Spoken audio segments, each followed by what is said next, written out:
حتیٰ کہ داڑھی ایک مجھ سے کام کرنے والے کی نماز بھی اس کی ابتدا میں جائز نہیں. جن لوگوں نے جتنی نمازیں اس کے پیچھے پڑھی سب کا اعادہ ہے. دوسرا حوالہ میں وقار الفتاوی، اس کے اندر یہ موجود ہے کہ ایک مشت یعنی ایک مٹھی سے کم داڑھی رکھنے والا فاسق ہے، اور فاسق کی امامت مکروہ ہے، مکروہ تحریمی ہے فاسق کی امامت. آگے مزید فرمایا کہ داڑھی منوانے، کتروانے یا حد شرعی سے کم کرنے والا فاسق کے معلم یعنی اعلانیہ طور پر وہ گناہ کرنے والا ہے، فسق کرنے والا. اور فاسق کے معلم کو امام بنانا گناہ، کیونکہ اس میں اس کی تعظیم ہے، جبکہ شریعت مطہرہ نے اس شخص کی اہانت لازم قرار دی ہے. شریعت مطہرہ نے اس کی اہانت لازم قرار دی ہے اور اس کو امام بنانا تعظیم ہے. تو فاسق کو امام بنانا یہ شریعت اس کی ہرگز اجازت نہیں دیتی. تو فرمایا کہ لہذا ایسے شخص کو امام بنانا اور پھر اس کے پیچھے نماز پڑھنا مکروہ تحریمی اور واجب الاعادہ ہے.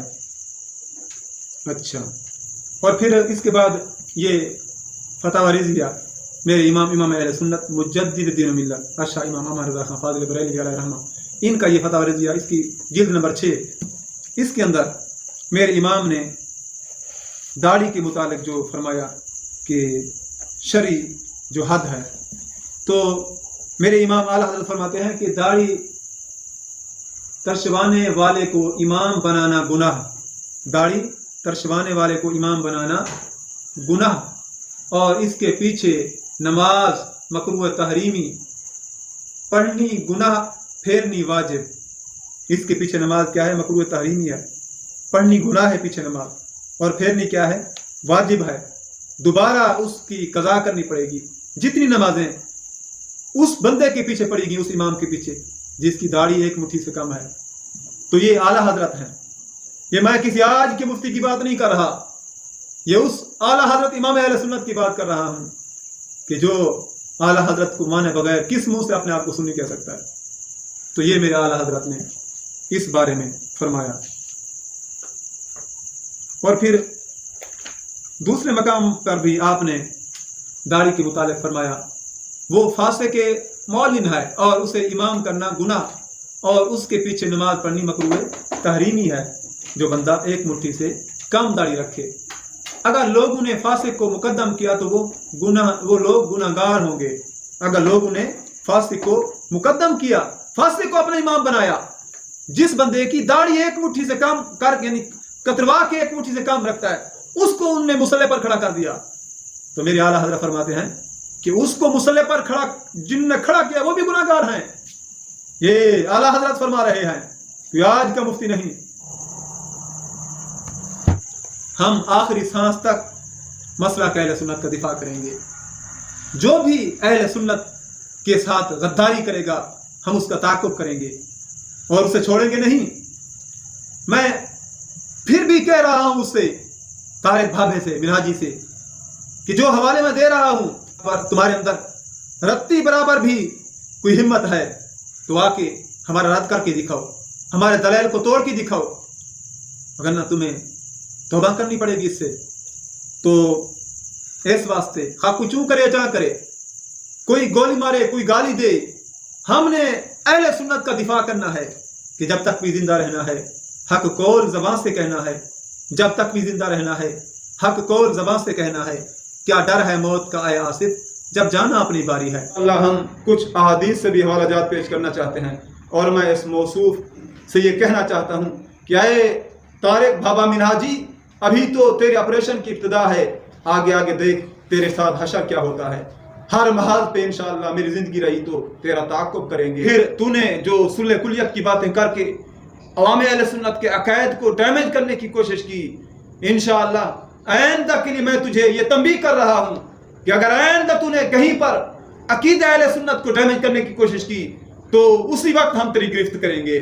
تو یہ میرے ہاتھ کے اندر بخاری، شرح بخاری عمدۃ القاری، اس کی جلد نمبر 20 کے اندر بھی یہ حدیث موجود ہے کہ یہ نبی اکرم شفیع معظم صلی اللہ تعالیٰ علیہ وآلہ وسلم نے جب یہ فرمایا کہ داڑھیوں کو بڑھاؤ اور مونچھوں کو پست رکھو، تو تو اس پر داڑھیوں کو بڑھاؤ، اس کا مطلب کیا ہے؟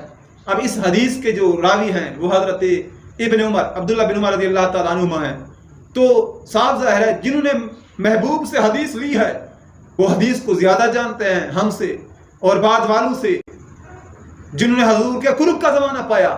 تو اس واسطے عبداللہ بن عمر نے پریکٹیکل کر کے یہ دکھایا کہ محبوب کی اس فرمان کا مطلب کیا ہے۔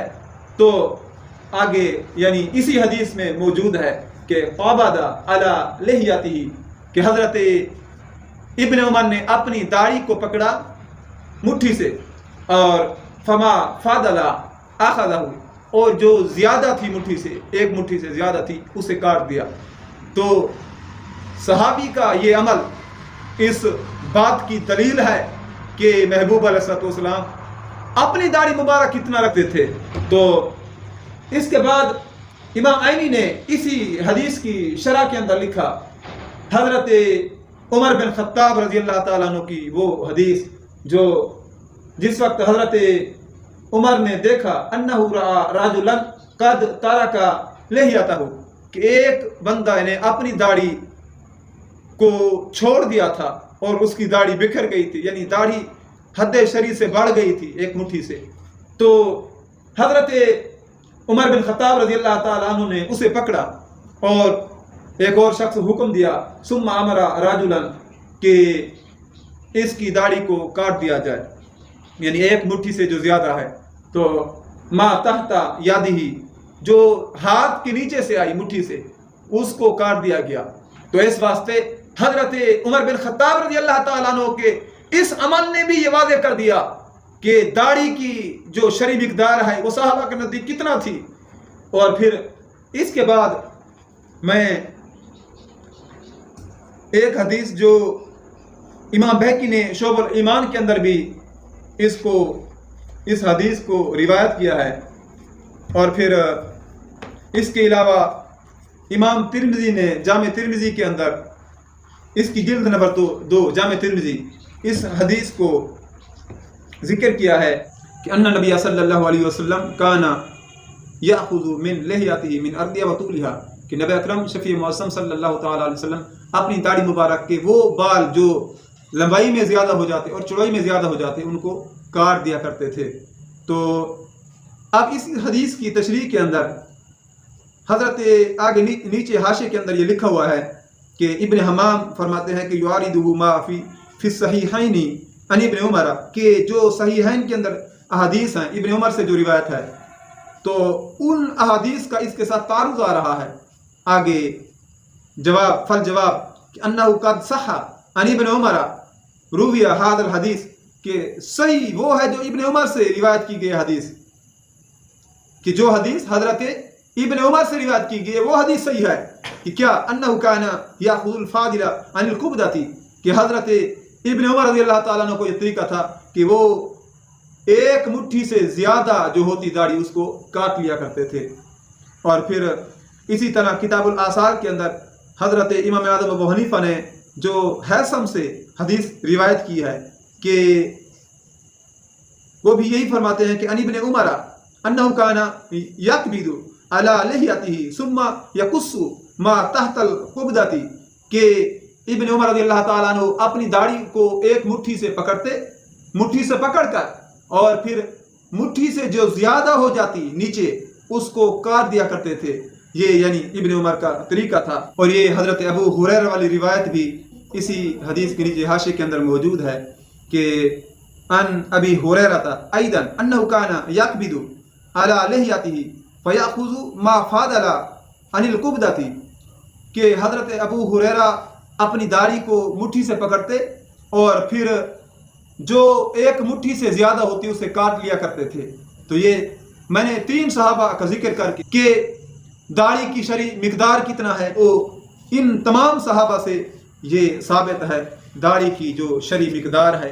تو اس واسطے اللہ تعالیٰ کی بارگاہ میں دعا ہے کہ اللہ تعالیٰ ہمیں اس طرح کے جو اہل سنت کے لیے ناصور بن چکے ہیں ایسے لوگوں سے بچائے، ہماری نمازیں بھی اللہ تعالیٰ ان سے محفوظ رکھے کہ جن کے صرف اس وجہ سے ہماری عوام بھولی بھالی عوام اہل سنت ان کے پیچھے چلی جاتی ہے جمعہ پڑھنے کے لیے۔ میں عوام اہل سنت سے بھی یہ دردمندانہ اپیل کروں گا کہ ایسے لوگوں کی یار آپ تقریریں سنتے ہیں صرف اس وجہ سے کہ اسے فن خطابت آتا ہے، اور یہ عوام کے اندر جو معیار بن چکا ہے کہ یعنی عوام و ناس تو اس کو بڑا عالم سمجھتی ہے کہ جس کے پاس فن خطابت ہو، تو حالانکہ ایسی بات نہیں ہے۔